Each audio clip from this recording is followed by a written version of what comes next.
എല്ലാവർക്കും എൻ്റെ ഇന്നത്തെ പുതിയൊരു വീഡിയോയിലേക്ക് സ്വാഗതം. ഇന്നത്തെ വീഡിയോ എന്താണെന്ന് വെച്ചാൽ, ഞാൻ കുറേ ദിവസമായി നമ്മളെ തറവാടിൻ്റെ വീഡിയോ എടുത്ത് വെച്ചിരിക്കും. തറവാട് പൊളിച്ചിട്ട് ഇവർ ഇപ്പോൾ 3 കൊല്ലമായിട്ട് ഈ ഒരു ഷെഡിലാണ് നിൽക്കുന്നത്.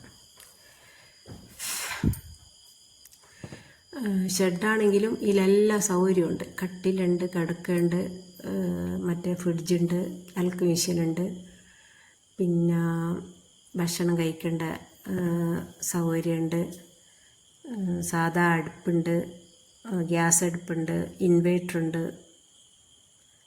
എല്ലാ കാര്യങ്ങളും ഇതിലൊതുക്കിക്ക്. അപ്പോൾ പക്ഷെങ്കിൽ ഷീറ്റിൻ്റെ ചൂട് പഠിച്ചോനെ, അത് സഹിക്കാൻ പറ്റാത്ത ചൂടാ. പകൽ തീ അങ്ങ് നിറങ്ങി വരുന്ന പോലെ ഉണ്ടാവും, രാത്രി അതിനനുസരിച്ച തണുപ്പും ഉണ്ടാവും.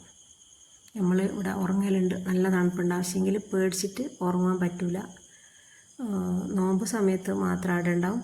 ബാക്കിയുള്ള സമയത്ത് ഒരു എൻ്റെ പുരയിലോ അല്ല മേലത്തെ പുരയിലോ എവിടെയെങ്കിലും പോയിട്ട് ഉറങ്ങുക. ചില സമയത്ത് നമ്മളവിടെ നിൽക്കും. പാമ്പിൻ്റെ ശല്യം ഉണ്ടാവും, എലി ശല്യം പിന്നെ എല്ലായിടെയും ഉണ്ടാവുമല്ലോ. എന്നാലും ഇവിടെ തക്കാര ഉണ്ടാവും, പിയാപ്പിളാറ വിരുത്തുണ്ടാവും. നമ്മളെല്ലാവരും ഇരുന്ന് കഥ പറയും. ഭയങ്കര ഇഷ്ടമാണ് എല്ലാവർക്കും. ഇവിടെ കുറച്ച് കൂടുതൽ സാധനങ്ങളുണ്ട്. അതെങ്ങനെ വന്നതെന്ന് വെച്ചാൽ, വലിയൊരു തറവാട് പൊളിച്ചിട്ടുള്ളതല്ലേ. പിന്നെ 2-3 4 ഡ്രസ്സും കാര്യങ്ങളും പ്ലേറ്റും ഒരുപാടെല്ലാം ഉണ്ടാവുമല്ലോ. അങ്ങനെ നിറച്ച് സാധനം. എന്നാലും അടിയിരുന്ന് വർത്താനം പറയാനും നിസ്കരിക്കാനും. രാത്രിയിലായാൽ പിന്നെ ചൂടിൻ്റെ പ്രശ്നമൊന്നും ഉണ്ടാവില്ല, നല്ല രസമാണ്. ഈ തറവാട്ടിൽ വരുന്ന എല്ലാ ആൾക്കാരും ഈ ഷെഡിൽ വരും. അപ്പം ഞാൻ വിചാരിച്ച് ഈ ഒരു വീഡിയോ എടുത്താടെ വെക്കട്ടെ. നമ്മൾ ഇത്ര വലിയ കൊട്ടാരത്തിൽ നിന്ന് കഴിഞ്ഞാൽ നമ്മൾ അന്നമായി വർക്കർ എന്നറിയാലോ. അപ്പോൾ എന്തെങ്കിലും കാണാമല്ലോ എന്ന് വിചാരിച്ചിട്ട് ഞാനിത് എടുത്തു വെച്ചിട്ട് കുറച്ച് ദിവസമായി. അപ്പോൾ അങ്ങനെയല്ല ഷെഡിൻ്റെ കാര്യങ്ങൾ. ഇത് പകുതി സീറ്റും പകുതി ഓടുക. നമ്മൾ 5 പെൺകുട്ടികൾ, 2 ആൺകുട്ടികൾ, ഓരോ പെണ്ണുങ്ങൾ, മക്കളെല്ലാവരും ഉള്ള തറവാട്ടുന്ന ഇത് ഇതിലേക്ക് ഒതുങ്ങി. ഇനി ഇൻഷാ അല്ലാഹ് വീടിൻ്റെ പണി കഴിഞ്ഞിട്ടില്ല. കഴിഞ്ഞ പോലെ അങ്ങോട്ടേക്ക് മാറും. യുദ്ധവും കാര്യങ്ങളായതുകൊണ്ട് എനിക്ക് വരുവാനൊന്നും പറ്റിയില്ല. നിങ്ങൾ എല്ലാവരും ദ്വാരയിൽ ഉൾപ്പെടുത്ത് വരുവാനും അതിൽ വന്ന് കൂടുവാനും. എല്ലാവരുടെ കഥയാണ് ഞാൻ പറയുന്നത്. എത്രയോ ആൾക്കാരുണ്ട് വരുവാൻ പറ്റാണ്ടും ഇനിയിപ്പം വന്നാൽ തിരിച്ച് പോകാനാവില്ലോളി എന്നുള്ള പേടിയും.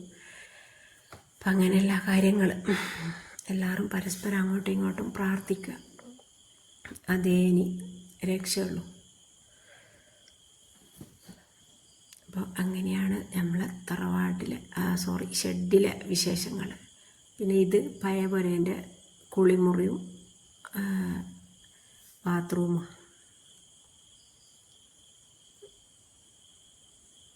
അതാ ആ സൈഡിൽ നിന്നും പഴയ പുരയിൽ അങ്ങ് കുളിമുറിയിലേക്ക് കയറിപ്പോക്ക്. പക്ഷേ ഇപ്പം അതെല്ലാം പൊളിച്ച് മാറ്റി.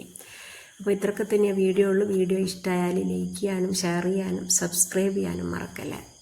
പുതിയ വീഡിയോ ആയിട്ട് ഞാൻ വീണ്ടും വരാം ഇൻഷാ അല്ലാഹ്.